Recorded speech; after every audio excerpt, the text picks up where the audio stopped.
En vivo desde los estudios de CNN Radio Argentina en Buenos Aires. Esto es CNN Primera Mañana con Nacho Girón.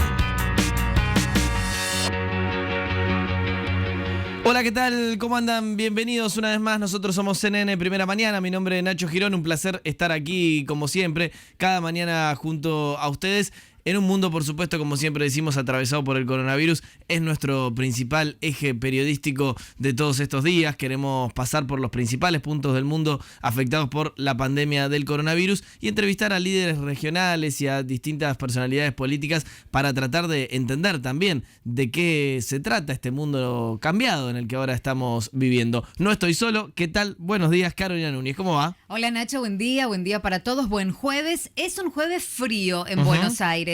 A tenerlo en cuenta, 11 grados 9 décimas la actual temperatura, el cielo está despejado, así estará a lo largo de la jornada de hoy, Nacho, la máxima 22 grados. Venimos monitoreando junto a Carolina Núñez en este programa las temperaturas locales. Ustedes saben que estamos transmitiendo en dúplex a través de la pantalla de CNN Español para todo el continente y también a través de CNN Radio Argentina AM950 aquí en la República Argentina. Se va acercando un poco más el invierno y pasamos de la lluvia al frío y temperaturas que decís que van a seguir inestables. Van a seguir inestables y van a seguir bajando, Nacho, de aquí al fin de semana. Ya estamos casi en el fin de semana. Para Buenos Aires va a haber un marcado descenso de la temperatura como en el resto del país. Como todos los días vamos a dar algunas vueltas por el mundo justamente para saber cómo están los distintos países afectados en esta pandemia, pero si les parece justamente repasemos las cifras a nivel planetario, como hacemos en los primeros minutos de cada programa. Fíjate, ahí tenés el mapa actualizado de la Universidad Johns Hopkins,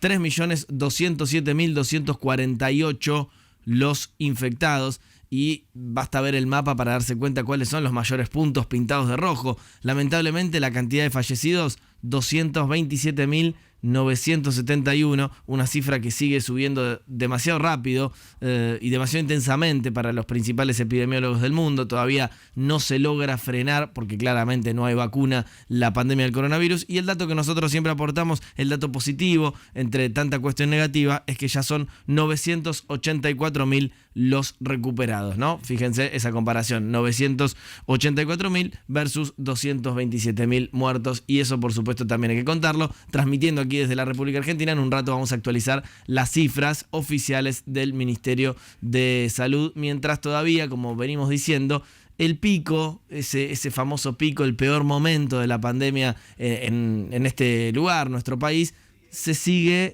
extendiendo, se sigue pateando y las autoridades, por supuesto, han ido variando en cuanto a sus cálculos, pero el sistema sanitario por el momento no tiene grandes problemas, está resistiendo bien, y eso es lo importante y lo que monitoreamos día a día, cuando aquí estamos viviendo el día número 42 de pandemia. Acá decíamos frío y sin lluvias. ¿Cómo estará la situación en Washington, Carolina? Allí el clima es un poco más agradable, 18 grados en la actual temperatura, con un cielo mayormente nublado. Bien, vamos a conectarnos, vamos a hacer la primera gira por el mundo, como hacemos cada mañana, insistimos. Vamos a ir justamente a Washington, a la capital estadounidense. Allá tenemos a nuestra corresponsal de CNN en Español, Ione Molinares, que siempre tiene la amabilidad de traernos la última información actualizada. ¿Qué tal, Ione? Nacho Girón desde Buenos Aires. Y justamente lo primero que te quiero preguntar es cómo está la situación allí, cuando sé que, por supuesto, el drama económico empieza a estar muy presente entre los estadounidenses. Pues muy preocupante. Buenos días para todos ustedes allá también en Argentina. Es cierto, es muy preocupante. El panorama económico es tal vez uno de los más grises y por no decirte casi negros que se han pronosticado, incluso dentro de la misma administración no tienen básicamente ninguna forma de pintar un espectáculo o pintar un escenario más colorido, porque no lo existe, con excepción del presidente Donald Trump y sus asesores más cercanos. Pero la gente que está alrededor del presidente, que maneja los asuntos económicos, sabe que la cosa está muy mal. En los números y la parálisis que hemos tenido en este país desde hace ya casi 2 meses es lo que está obviamente complicando toda esta situación. Los números son sencillos. La economía se contrajo casi 5% el mes pasado. Eso para la Reserva Federal pues fue una alarma muy grande. Terminó por mantener los intereses a 0%, pero la explicación es lo más preocupante, Nacho. Lo que dice es Lo que viene a continuación es peor, es la peor economía que se ha vivido en los últimos tiempos.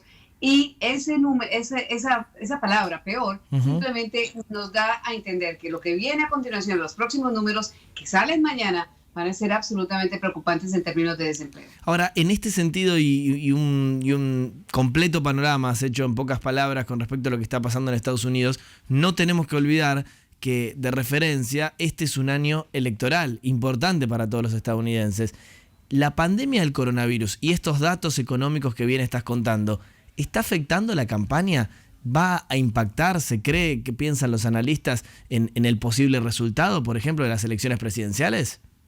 Bueno, mira, terminó por trastocar todo un proceso de primarias que, si bien le daban una ventaja importante a Joe Biden, también era necesario pues hacer que todos estos estados tuvieran su proceso de primarias y escogieran a su propio candidato. Eso esencialmente no ha pasado y tal vez no vaya a pasar. Muchos de los estados han cambiado las primarias para junio. Otros, como Nueva York, terminaron por cancelarla del todo. Esto creó realmente una molestia muy grande dentro del Partido Demócrata, pese a que Joe Biden básicamente ya tiene los números para poder ser el candidato. Es decir, él viene siendo ya el candidato potencial, el candidato virtual hasta la convención. Y ese es el otro problema. ¿Cómo van a ser las convenciones? Las convenciones son la reunión de cada partido para básicamente coronar a su candidato ya de cara a las elecciones. Todo eso está en el aire porque son reuniones gigantescas de miles de personas. Entonces todo eso va a tener que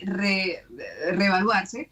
Y la otra es qué va a pasar en noviembre. Lo más seguro es que sí hayan elecciones. ¿Cómo van a ser esas elecciones? Nada más parece que más de 50 infectados se registraron en Wisconsin cuando se realizaron las primarias en medio de la pandemia hace un par de semanas. Y eso ya es preocupante. Hay quienes están muy molestos precisamente por eso.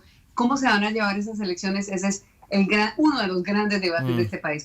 Bien, y otro de los grandes temas que no quiero dejar de charlar contigo tiene que ver con un antiviral que está dando en el mundo, pero particularmente en Estados Unidos, por declaraciones del presidente Donald Trump. Algo de esperanza, quiero usar con mucho cuidado la palabra, el concepto, pero ¿hay algo de esperanza allí sobre este antiviral y qué sabes sobre el tema cuando todavía estamos buscando la vacuna, por supuesto, ¿no?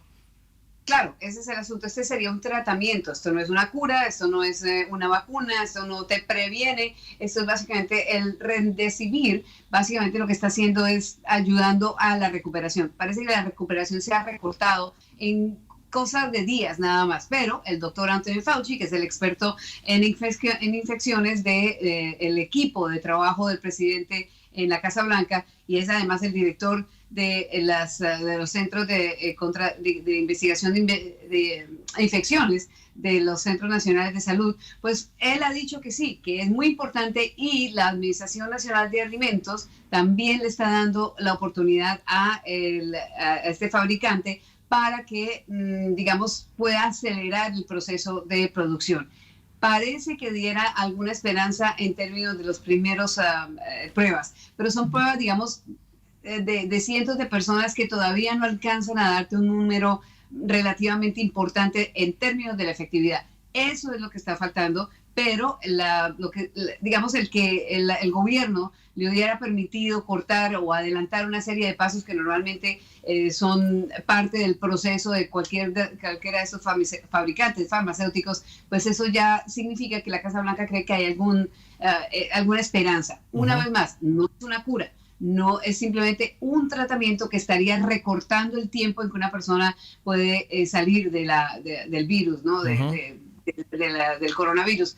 Pero todavía falta la gran pregunta y es eso, ¿dónde está la vacuna? ¿Cuánto tiempo va a durar? Y pues pareciera que hay un fabricante que estaría pensando ya, Bayer entiendo, que estaría ya presentando un tipo de vacuna preliminar más o menos para septiembre. Entonces se va avanzando, pero mientras tanto hay un hueco económico para todos, para Estados Unidos y para el mundo. Lógico. Para concluir, Ion, este completo reporte, te quiero consultar, así nos quedan pasadas en limpio, las últimas cifras oficiales que se conozcan con respecto al coronavirus en Estados Unidos, sabiendo, por supuesto, estás en Washington, que el epicentro sigue siendo el estado de Nueva York. Claro, es donde está el mayor número. Aquí lo que está pasando es que ya estamos por encima del 1,000,000 y ya estamos sobre los 60,000. Para ponerlo en perspectiva, ya este número de muertos superó en un mes y medio, casi dos meses de pandemia, digamos, donde se comenzaron ya a registrar los primeros muertos, en menos de 3 meses, digámoslo así. Ha muerto más número de personas por el coronavirus que lo que murieron los soldados en la guerra de Vietnam en 10 años de guerra. Eso te pone en perspectiva más o menos lo que está pasando con la pandemia. Y lo que está pasando además es que muchos de los estados todavía no han cumplido con una de las condiciones que emitió el gobierno hace un par de semanas, y es un descenso sostenible de los casos de coronavirus en 14 días para poder comenzar a reabrir la economía. Ninguno de estos estados parece haberlo cumplido, pero ya están comenzando a reabrir. Es el desespero de saber que cada día que pasa hay un hueco económico que se va ampliando, y salir de ese hueco va a ser muy, muy difícil. Bien. Ione, gracias como siempre. Nos reconectamos en los próximos días para seguir escuchando tus reportes. Ione Molinares, nuestra corresponsal de CNN Español, aquí con nosotros en CNN Primera Mañana. Un punto clave, por supuesto, del mundo, por su importancia geopolítica y claramente por la situación de lo que está viviendo hoy el país más afectado por la pandemia. Nos vamos a quedar un rato aquí en la República Argentina. En la República Argentina, antes que nada, fría en general a lo largo de todo el país, ¿no? Y está descendiendo la temperatura, Nacho, 11 grados 4 décimas en la actual. El cielo continúa despejado, la máxima será de 22 grados, pero a tener en cuenta que de aquí al fin de semana las temperaturas seguirán descendiendo. De a poco llega el frío a la Argentina. Nosotros nos venimos metiendo desde el momento cero de este programa con una polémica que sabíamos que iba a crecer, era inevitable que de alguna manera generara mucho revuelo político y social. Tiene que ver con la situación de las cárceles federales, de las cárceles locales, de las distintas provincias, por supuesto con un epicentro muy marcado en la provincia de Buenos Aires.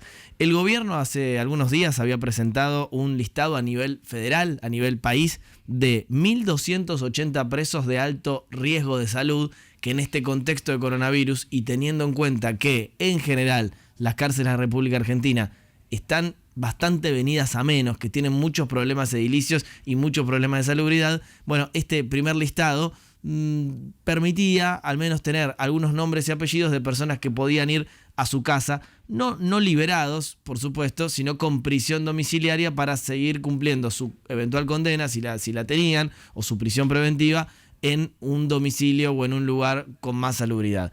Esto generó muchísima polémica y te voy a decir por qué. Te voy a dar 2 ejemplos de personas que salieron en libertad y nos vamos a conectar con nuestra especialista en el tema. Hay una persona, por ejemplo, ayer, un nombre y apellido que rebotó mucho lamentablemente, que es Pedro Olmos. Pedro Olmos tiene 68 años y está detenido acusado de abuso sexual de una nena de 12 años. ¿Escuchaste bien? Una nena de 12 años abusada sexualmente por una persona que por este beneficio salió y ahora está detenido en su casa, a no muchas cuadras de donde se produjo el abuso. Otro caso realmente horroroso, por ejemplo, Carlos Capdevila, el partero de la ESMA, 3 sentencias por delitos de lesa humanidad. No me da vergüenza decir, un verdadero monstruo que está en la calle por esta situación. Lógicamente, las víctimas, el grito en el cielo. ¿Qué pasa? ¿Qué piensa el gobierno argentino? ¿Van efectivamente a salir presos a mansalva? ¿O este plan se va a frenar? Bueno, la información, por supuesto, la tiene quien conoce muchísimo y viene siguiendo de cerca este tema, que es nuestra columnista en temas judiciales, Silvana Boschi. Silvana, ¿qué tal? Buen día. Nacho Girón, ¿qué sabemos al respecto de un tema realmente tan pero tan controversial? Buen día, Nacho. Sí, como vos decís, es el tema que explotó en los últimos días, esta semana, sobre todo a través de las redes sociales, a través de una convocatoria, que todavía no se hizo efectiva, a un cacerolazo. Bueno, hay incluso el presidente Alberto Fernández ve en esto un nuevo frente de conflicto, está hablando él de una campaña mediática para tratar de atacar al gobierno. Lo cierto es que todo esto parte de instrucciones que dieron. A ver, hay un problema real que es la superpoblación carcelaria, que ya se viene denunciando hace mucho tiempo, que ya requirió un pronunciamiento de la Corte Suprema, y la promesa de distintos gobiernos de construir más presidios, más cárceles, que no se llegó a concretar. Ese es un problema real, hay superpoblación. Pero ¿qué pasó? Hubo 2 instrucciones de la Cámara de Casación, que son los tribunales penales superiores a los juzgados, tanto a nivel nacional como a nivel provincia de Buenos Aires, que es uno de los distritos con más superpoblación carcelaria, que indicaron que sugirieron que algunos presos, que son los siguientes, detenidos que ya están por terminar sus condenas, mujeres embarazadas, presos que ya tenían salidas transitorias, o sea que los dejaban ir a sus domicilios, y condenados por delitos menores que no implicaran violencia física como asesinatos o heridos graves, esas personas podían ser excarceladas. Ahora, empezó a haber un montón de liberaciones de personas que están acusados de asesinato y de un tema muy complicado que es violaciones y abusos sexuales. Claro, viste que recién te daba dos ejemplos. Por ejemplo, en el ejemplo 1, que es la persona que abusó sexualmente de una menor, salió por osteoporosis. En el ejemplo 2, un represor, delitos de lesa humanidad, salió por tener una enfermedad grave como es un cáncer.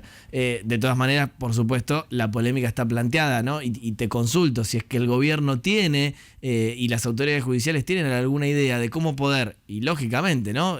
Mechar una posible solución conjunta, es decir, ayudar a la situación de los presos, que claramente acá siempre lo decimos, es realmente insostenible, pero sin dañar, por supuesto, a las víctimas que han sufrido y mucho.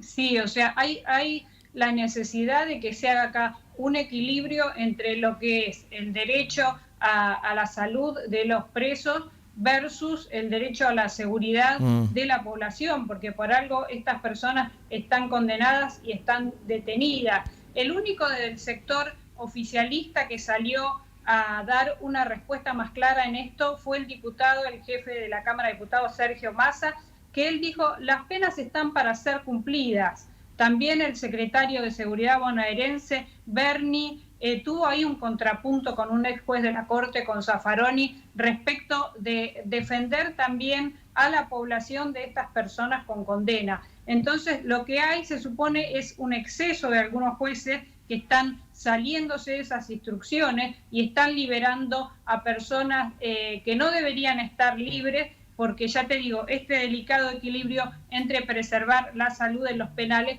pero también preservar la seguridad de la población, es algo que es un nuevo frente de conflicto que está abierto ahora y hay que ver cómo evoluciona en los próximos días. Hay una negociación también con los presos del penal de Devoto, que hubo un alzamiento la semana pasada y hoy va a haber novedades. Así que hay que ver cómo evoluciona esto, que como te digo, es muy complicado de resolver y ha habido evidentemente, por más que se lo niegue oficialmente, excesos de parte de los jueces. Como vos decías, un caso significativo, un represor de la ESMA, Carlos Capdevila, él es un médico que actuó como partero de las maternidades clandestinas que hubo en 3 centros de detención, los casos, conocidos, que todavía están apareciendo esas personas que nacieron y que fueron robadas, que fueron sustituidas su identidad. Esta persona fue condenada 3 veces por este delito y ahora recuperó la libertad. Así que así está, hay mucha reacción en las redes sociales, muchas personas que están hablando en los medios. Como vos decías, ayer veíamos padres de chicos asesinados que los autores responsables están en libertad, o de chicos que han sido violados y vuelven a esos barrios, vuelven a esa zona las personas que ya estaban detenidas. Así que es un gran conflicto, nuevo conflicto para el gobierno que se suma en medio de esta pandemia. Así es, gracias por la información, Silvana Bocci. Reconectamos, por supuesto, en cualquier momento para cerrar al menos una primera aproximación a un tema delicado. Simplemente digo esto, en la cuenta oficial de Twitter del presidente argentino, Alberto Fernández, ayer puso, es conocida mi oposición a ejercer la facultad del indulto, y digo esto en momentos en el que una campaña mediática se desata acusando al gobierno de que quiero favorecer la libertad de quienes han sido condenados. Formulo estas aclaraciones tan solo ante la malintencionada campaña que se ha desatado en redes y medios de comunicación, induciendo a hacer creer a la ciudadanía que el gobierno prepara una salida masiva de gente detenida. Es lo que aclara Alberto Fernández en las últimas horas, que decidió ya directamente hablar con su propia voz y en sus redes sociales sobre este tema que, insistimos, no se va a cerrar de un día para el otro. Es realmente una polémica muy extendida en la República Argentina. ¿Cómo seguimos en Buenos Aires, Carolina Núñez? Sigue siendo una mañana fría, Nacho, 11 grados 4 décimas. La actual temperatura, cielo despejado, máxima 22 grados. Nosotros somos CNN Primera Mañana y enseguida seguimos con más. Vamos a seguir girando por los principales puntos del mundo afectados por el coronavirus.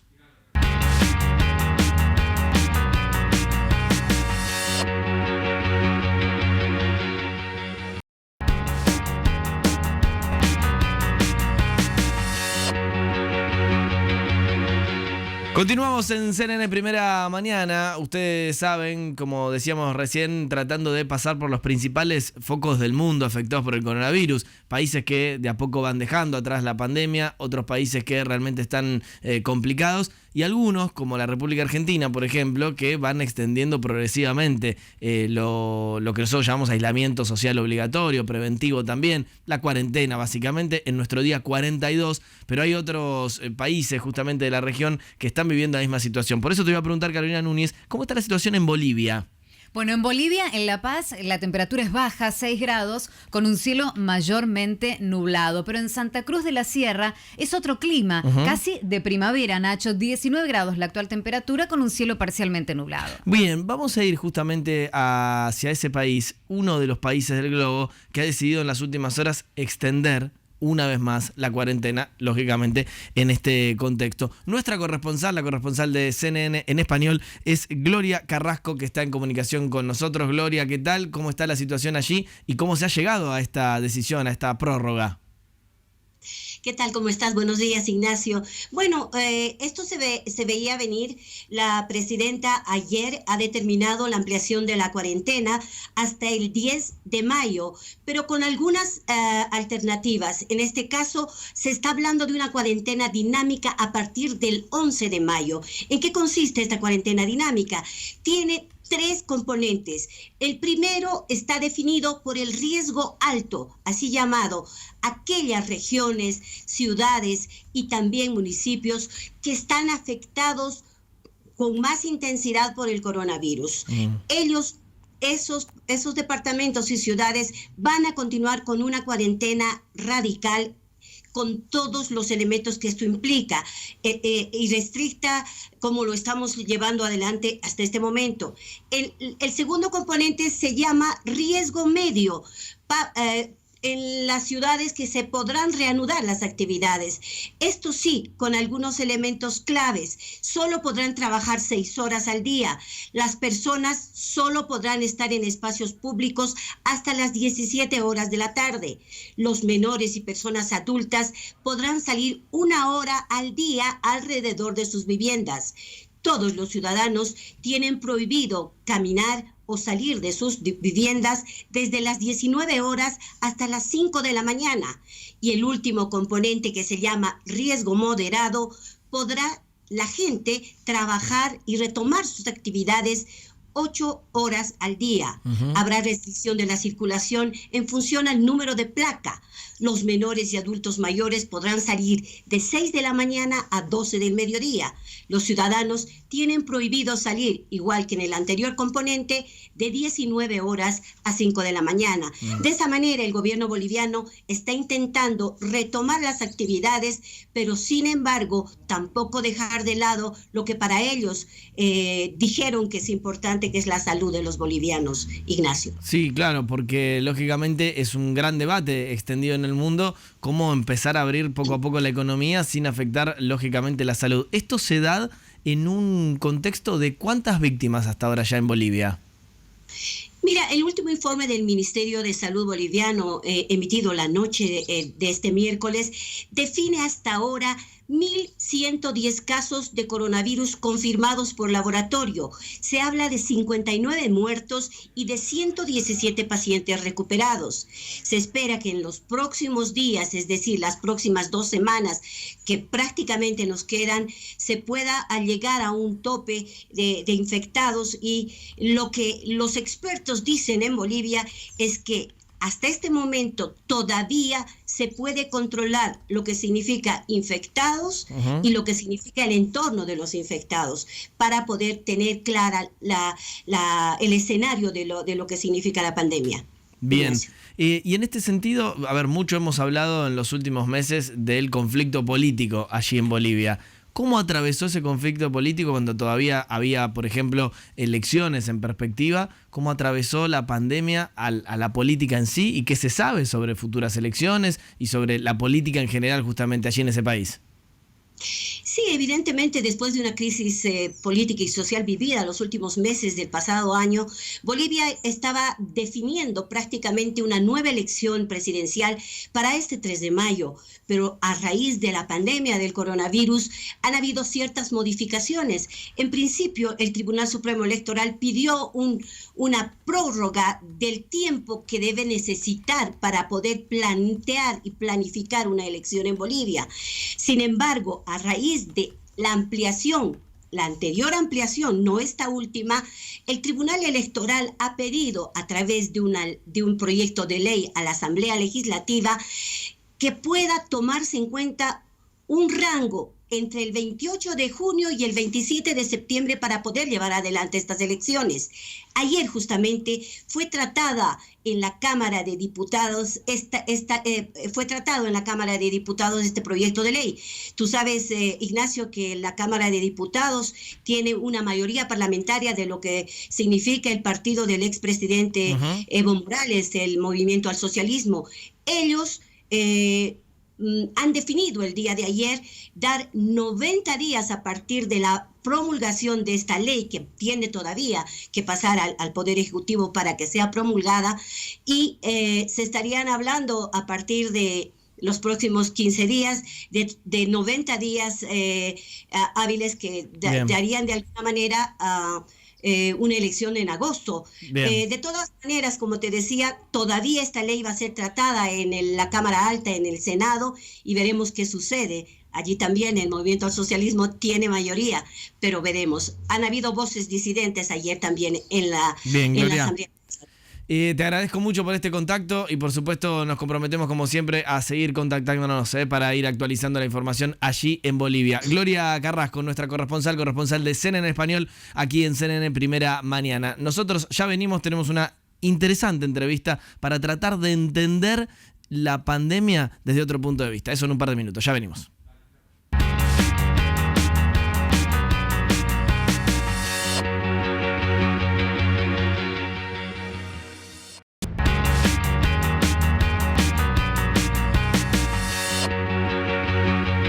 Continuamos en CNN Primera Mañana a través de la pantalla de CNN en español para toda Latinoamérica y también a través de CNN Radio Argentina AM950, 8:35 aquí en la Argentina, 7:35 el horario de Miami para los que nos ven, por supuesto, de afuera, en un programa que lógicamente no logra escapar ni un segundo de la pandemia del coronavirus y por eso también, además de pasar por los principales lugares del mundo y entrevistar a líderes regionales como los venimos haciendo, también cada tanto queremos poner una pausa en la lógica evolutiva de la información para poder reflexionar sobre lo que nos está pasando como planeta Tierra. Por eso te quiero preguntar, ahora van a entender por qué, Carolina, ¿cómo está la situación en Lisboa? Es un día casi de primavera, Nacho, 19 grados la temperatura en Lisboa con un cielo parcialmente nublado. Bueno, nos vamos a ir hacia allí porque tenemos el placer de poder hablar con Andrés Malamud, que es un reconocido politólogo argentino, que justamente es investigador y profesor en la Universidad de Lisboa y allí está. Y siempre es interesante escuchar sus análisis sobre la actualidad política. Andrés, ¿qué tal? Nacho Girón los saluda por acá. ¿Cómo va? Nacho, muy bien, muchas gracias. Ratifico que estamos en primavera y hay un día bastante lindo, que todavía va a seguir mejorando. Bien, bien. Es interesante conectarse con distintas partes del mundo y cómo también la pandemia tiene que ver un poco con las temperaturas, siempre lo decimos. Primera pregunta que le quiero hacer. ¿Hay algún país del mundo hasta acá, según su análisis, que haya lidiado bien en este dilema tan difícil que marca de un lado la salud y del otro lado la economía? Gran pregunta. Yo dividiría en tres. Los estados que lidiaron mal todo el tiempo, los que lidiaron mal al principio y mejoraron, y los que lidiaron bien todo el tiempo, que son raros. Pero de todas maneras dejando en claro que esto recién empieza, así que falta mucho. Recién dentro de un año quizás sabremos evaluar lo bien que estuvo lo que hicimos hasta ahora. Pero casos concretos, Taiwán, claramente. Y dentro de esa región, unos cuantos casos más. Corea del Sur es un gran ejemplo. No está tan claro si Singapur y Japón funcionaron también tan efectivamente por esto que te decía. Al principio funciona, Después deja de funcionar. Cuando relajan la cuarentena vuelven las infecciones. Entonces, si esto es recurrente, la primera respuesta, aunque sea muy efectiva, puede no ser la respuesta final. Y lo más sorprendente de esto es que Taiwán es un estado que no es un estado, porque es una provincia rebelde de China y entonces no tiene reconocimiento internacional, no forma parte de la Organización Mundial de la Salud, y en parte por esto sus avisos llegaron tarde, porque no era reconocido por los demás. Fue el primero que se dio cuenta de lo que pasaba y el primero que tomó medidas para contenerlo. Uh-huh. Bien, y yendo al otro extremo, a algún país que, según su análisis, esta dicotomía tan difícil lo haya manejado de la peor manera. Tenemos el grandote al lado, el caso de Brasil. Es el caso más visible. Hay otros casos de los cuales nos enteraremos menos, como Nicaragua o Bielorrusia. Pero Brasil es muy visible por su tamaño y porque tiene un régimen democrático, nos guste o no el presidente, en contraste con Bielorrusia y con Nicaragua. Entonces es más fácil, es más transparente darnos cuenta de las barbaridades que están haciendo. Y lo que estamos viendo es cómo se les dispara la curva en estos días, a pesar de que hubo a nivel local, a nivel de gobernadores e intendentes, una resistencia a hacer lo que Bolsonaro recomendaba y una tendencia a cerrarse, a implementar cuarentenas. Pero aún así, falta efectividad y sobre todo falta convencimiento. Casi la mitad de los brasileños está de acuerdo en relajar la cuarentena, justo ahora que se está disparando la curva. Uh-huh. Y en ese sentido le quiero preguntar, de manera poco ortodoxa, a propósito, ¿a qué está jugando Jair Bolsonaro? Bueno, la respuesta es simple, como también parece ser simple evaluar que él se equivoca. Está jugando la economía. Él tiene una estrategia minoritaria integral. A diferencia de otros presidentes brasileños que gobernaban en coalición, él no tiene el apoyo de ningún partido relevante. Mantiene afinidad ideológica con parlamentarios, pero no lo quieren y no participan en su gabinete. Tiene un 30% de electorado que lo apoya, una minoría intensa fuerte. Pero está en contra de los legisladores, de los jueces, ahora de los empresarios, de los gobernadores. Él se juega a que la economía se jugaba. Creciera este año, era su única carta. Cuando la pandemia le rompe la economía, él se desespera y apuesta por lo único que sabía hacer. Era buscar el crecimiento económico que la cuarentena demolía. Y por lo tanto, jugando a la economía en contra de la salud, rompió las dos. Uh-huh.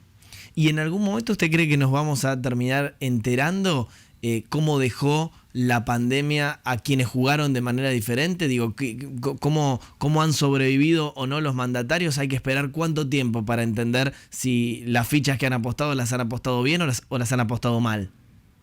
Gran pregunta, depende del ciclo electoral. ¿Qué significa eso? Hubo una elección en el medio de la pandemia, en Corea del Sur. Caso exitoso, no solamente consiguen controlar al bicho y reducir el daño económico, sino que además votan en el medio de la pandemia, con distancia social y con barbijos, pero consiguen mantener la actividad democrática cuando en Argentina hasta hace poco ni siquiera sabíamos si el Congreso podía sesionar. Las próximas elecciones relevantes son en noviembre, Estados Unidos. La cuestión es si todavía estamos en pandemia, cuarentena, para ese entonces, porque eso es lo que va a definir el eje de la discusión. Si discutimos sobre guerra o pandemia, Trump tiene chance, a pesar de que haya manejado mal al principio. Después se declaró presidente en tiempo de guerra, y un presidente en tiempo de guerra suele ganar elecciones. Si la pandemia ya se redujo para esa época, lo que manda es la economía. Y la economía va a ser recesiva. En Estados Unidos no hay reelección con recesión. Uh-huh. La cuestión entonces es que los presidentes serán juzgados en función de lo que esté pasando en el momento en que se vote. Si lo que está pasando es pandemia, fíjate qué paradoja. Puede ser mejor para ellos. Si la pandemia ya pasó, va a ser peor. Uh-huh. Interesante esto que dice Andrés Malamud desde Lisboa. Ahora le voy a preguntar algo sobre justamente Portugal, pero lo quiero traer un instante a la República Argentina, su país, básicamente, el lugar desde donde estamos transmitiendo. Un análisis de cómo ve el estilo hasta aquí de Alberto Fernández liderando esta pandemia de coronavirus, teniendo en cuenta, primero, que prácticamente es el único vocero disponible, y segundo, se ha erigido como una especie de gran profesor de la República, porque ya son conocidas sus conferencias donde desarrolla filminas, datos, números. ¿Es correcta esta estrategia a nivel estrictamente político? El profesor en jefe, tal cual. El profesor en jefe. Si es correcta o no, no es una apreciación que yo pueda hacer, pero te digo cómo encuadro la respuesta argentina en un mundo en el que observamos tres respuestas. La asiática, que es intrusiva, predomina la seguridad nacional y el Estado se mete en tu temperatura, en tu cara y en tu teléfono, y si estoy hablando sobre todo del ejemplo coreano, y si detecta que tenés fiebre, te manda a cuarentenar y manda a cuarentenar a toda la gente que por geolocalización y Bluetooth sabe que anduvo alrededor. Esa es la respuesta estatal, seguridad del Estado. En Europa la respuesta fue sanitarista. Lo principal es combatir el contagio y por lo tanto vamos a cuarentenar y después vemos. En las grandes federaciones de América, México, Brasil y Estados Unidos, la respuesta fue economicista, porque tienen mercados de trabajo más informales y poco estado de bienestar. Entonces no consiguen alimentar a la gente que se quede en cuarentena durante mucho tiempo. Por lo tanto, querían mantener activa la rueda de la economía. 2 de esos países ya retrocedieron. México y Estados Unidos se dieron cuenta que la economía paraba igual, aunque no cuarentenaran, porque la gente se enfermaba o se quedaba en casa. Argentina fue el único de los 4 grandes países de América que adopta una postura sanitarista, que opta por la cuarentena a cualquier costo. El problema es que tiene una estructura americana de su economía y de su sociedad. Tiene mucha informalidad en el mercado de trabajo y poco estado de bienestar. Entonces la cuarentena fue súper efectiva, pero no puede eternizarse. Y ahí enfrentamos el problema. Cuando salgamos de la cuarentena estamos en problemas otra vez. ¿Cómo salir de manera gradual, inteligente, segmentada? Eso es lo que se debate en este momento. Uh-huh. Y en cuanto al estilo de comunicación de Alberto Fernández, que prácticamente, insisto, pareciera ser el único vocero y lógicamente se lleva los méritos cuando merece llevárselos, pero también los eventuales errores también se cargan sobre la misma espalda. Es interesante, me parece, analizar eso en cuanto a política de comunicación. Definitivamente. Mi impresión, y esto a lo mejor a un especialista en comunicación no le guste demasiado, esta distinción que voy a hacer, es que Alberto Fernández es un buen comunicador, pero no un buen informador. Él transmite lo que es necesario transmitir para que la gente cumpla las órdenes, las reglas, las restricciones que emanan del Estado. Y él transmite contención psicológica y el 80% de imagen positiva transmite esta eficiencia. Pero la información que él da a veces es ambigua y a veces es incorrecta. Entonces, después de su efectiva comunicación, alguien tiene que salir a informar lo que no quedó claro o lo que se dijo mal. Es un buen comunicador, no un gran informador. Habría que combinar un poquito mejor estas dos capacidades. ¿Es riesgosa la estrategia de exponerse tanto? Por supuesto que sí, tiene riesgos. La cuestión es cuáles son las alternativas. ¿Tiene alguien que explique mejor? Tenemos el caso de la Secretaria de Salud, que parece haber sido bastante efectiva. Tiene este equipo de 8 especialistas, entre virólogos, infectólogos, epidemiólogos, que también son, hasta donde yo vi, buenos comunicadores, pero no transmite lo mismo que la máxima autoridad. Uh-huh. Un buen presidente en general es un buen explicador, y viceversa, un buen explicador suele ser un buen presidente. Ejemplos: Felipe González, Fernando Enrique Cardoso, Ricardo Lagos, Julio María Sanguinetti, cerca del barrio. Uh-huh. No todos los países tienen la suerte de tener un presidente que explique y que sepa hacerlo. El caso argentino es un presidente que explica, ahora tiene que explicar con mejor información. Bien. Pero la estrategia del presidente como explicador, en general, es efectiva.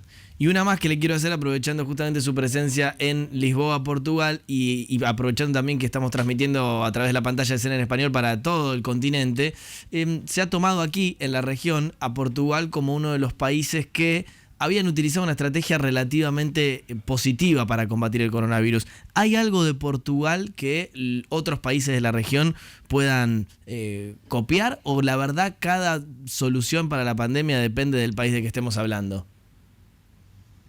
Por supuesto que hay idiosincrasias, pero hay reglas generales. Y Portugal tuvo 2 que se aplicaron también en Argentina, en algunos casos por razones fortuitas. Lo primero fue la precocidad de la respuesta, una respuesta temprana.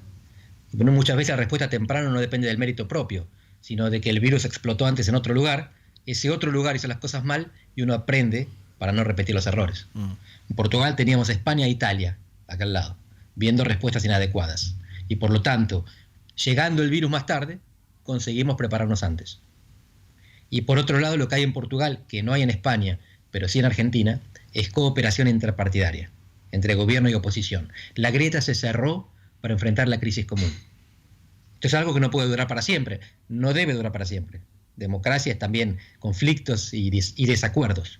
Pero mientras tanto, en la emergencia, es necesario que la oposición sea colaboración, que fue la frase que acá se dijo, y que el gobierno acepte, escuche, reclame la participación de la oposición en las medidas comunes. Ese es el caso. No es milagroso, puede fallar, pero por ahora viene funcionando. Andrés Maladut, siempre un placer escuchar sus análisis y espero por supuesto que sea la primera de muchas. Hasta la próxima. Con mucho gusto. Chao, Nacho. Gran abrazo. Andrés Malamud, decíamos, reconocido politólogo argentino, que es investigador y profesor en la Universidad de Lisboa y que es muy requerido a lo largo de todo el mundo justamente por sus análisis, como veníamos haciendo, tanto a nivel mundial, regional como local. Algunas palabras también lógicas sobre la República Argentina. ¿Cómo seguimos, Carolina Núñez, en esta Buenos Aires que se siente, les digo a los que están afuera, realmente muy fría? Sí, claro, porque hay 11 grados 4 décimas de temperatura, Nacho, la máxima será de 22 grados. El cielo continúa despejado. Es un día radiante. Si ves, el cielo está despejadísimo, pero hace frío. A tenerlo en cuenta y, como siempre decimos, quédate en casa. Ya pasamos por Washington, ya pasamos por La Paz, ya pasamos por Lisboa. Vamos a seguir girando por el mundo y vamos a seguir contándote los principales temas relacionados con el coronavirus. En instantes te prometemos qué sucede con los test aquí en la República Argentina y cuáles son las últimas cifras disponibles con respecto a la pandemia. Somos CNN Primera Mañana y enseguida venimos con más.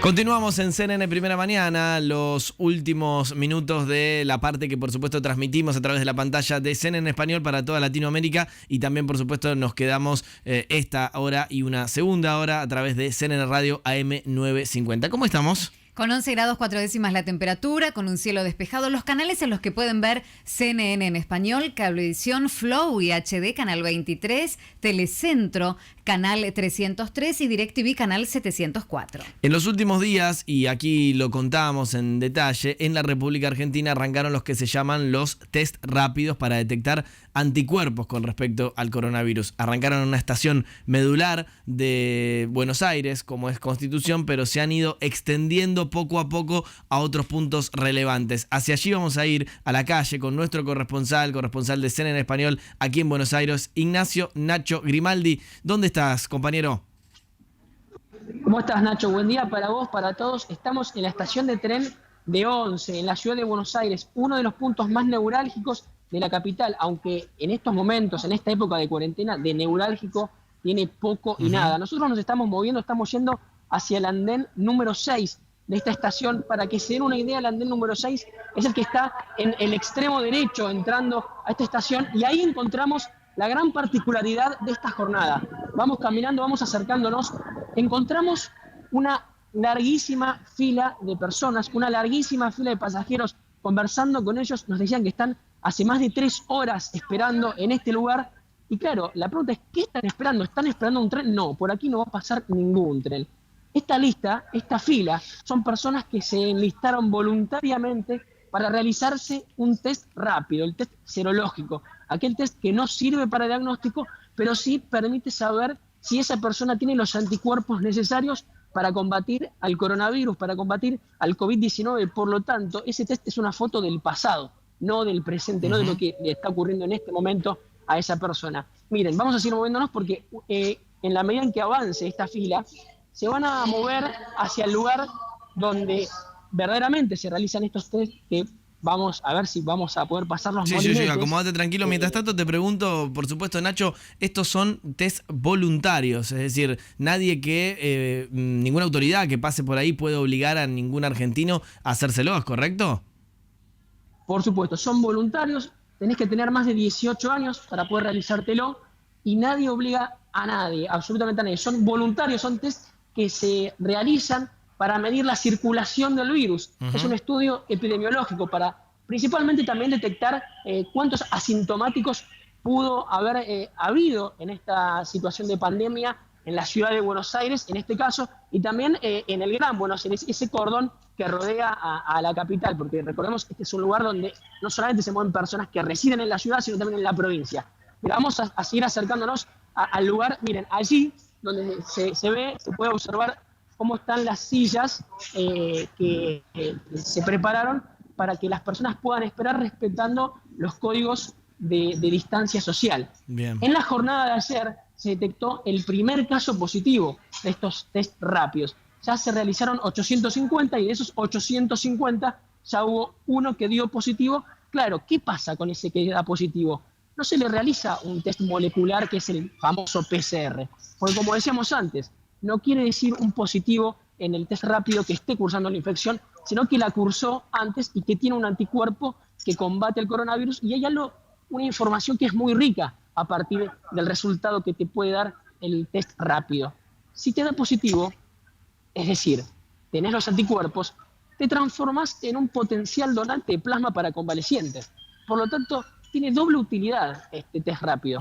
Por un lado, medir la circulación del virus, y por otro lado, captar potenciales donantes de plasma para convalecientes. Nacho, algo interesante de los números que estabas diciendo es que si bien estos test rápidos ya arrancaron en algunos puntos donde hay buena concentración de gente en comparación a otros, ¿no? Recordamos, por supuesto, que estamos en el día 42 de cuarentena. Lo cierto es que hasta acá la foto que está saliendo de los test rápidos es que no hay una enorme circulación local del virus. Corregime si me equivoco, porque apenas ha habido un caso de que se ha desprendido de todos estos test. Claro, Nacho, pero pensalo en términos de positividad. Hoy la positividad de Argentina en cuanto a los test moleculares, los PCRs, rondan entre el 7,5 y el 8%. Hay algunos días que superan el 8%. Test rápidos se realizaron 850 y solamente uno dio positivo. Es decir, también te da un índice de positividad similar a lo que se realiza a nivel molecular con los PCR. Por lo tanto, hay cierta relación entre un test y el otro. Ahora, habrá que ver si en la medida en que avanza la pandemia y se realizan más test rápidos, Argentina tiene en este momento un caudal de 170.000 kits para realizar test rápidos. Habrá que ver en la medida en que estos estudios se realicen si se encuentran más pacientes que den positivo y que tengan estos anticuerpos necesarios para combatir al coronavirus. Bien, Nacho, un placer como siempre, ¿eh? Gracias y nos reconectamos en los próximos días. Por favor, un abrazo, Nacho. Bien, saludos a todos. Ignacio Nacho Grimaldi, nuestro corresponsal de CNN en Español aquí en las calles de Buenos Aires con los test rápidos. Simplemente para terminar la información, en la República Argentina, según el último parte oficial, son 4.285 los casos positivos de coronavirus en el país, es decir, 4.285 personas afectadas finalmente en este país de más de 40 millones de habitantes, y ayer se registraron 7 nuevas muertes. La cantidad total de personas fallecidas es 214. Ustedes saben que hace aproximadamente 48 horas ya pasamos por primera vez la barrera de las 200 muertes, los 200 fallecidos. Dicho esto, por supuesto, nosotros cerramos la transmisión televisiva, pero vamos a seguir en CNN Radio y vamos a seguir en una ciudad que no va a tener lluvias, pero sí temperaturas bajas. Sí, soleada, pero con una mañana fría, Nacho, con la temperatura baja, como vos decís, 11 grados 4 décimas es la actual temperatura en Buenos Aires. Bien, nos comprometemos en los próximos días a seguir girando por el mundo y a seguir desarrollando las polémicas locales que les planteamos, por ejemplo, la de los presos. ¿Qué va a suceder con las personas? Y esto va a ser un tema de revuelo en las próximas horas, que están detenidas, pero tendrían una autorización judicial para volver a sus casas en condición de prisión domiciliaria. Gracias por acompañarnos. Nosotros hasta acá, transmisión televisiva de CNN Primera Mañana, y por supuesto mañana, como corresponde, volvemos con más. Mi nombre es Nacho Girón y fue un placer acompañarlos. Chau.